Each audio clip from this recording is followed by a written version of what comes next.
Assalamualaikum and welcome to Nurlana M's YouTube channel series. Let's go to, in this episode, I'm gonna show you my recording at Tokyo Disneysea.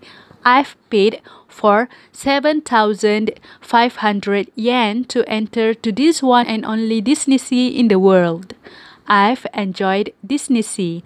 My tips are come early and as soon as you enter Tokyo Disneysea, please print your first fast pass at Tower of Terror, cause the queue is going to be so long at that attraction. Can you bring food inside Tokyo Disneysea?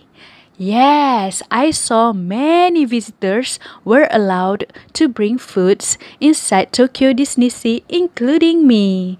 This theme park opens from 9 a.m. until 10 p.m. So, this is Tokyo Disneysea.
That's all for now. See you again on my next video. Thank you.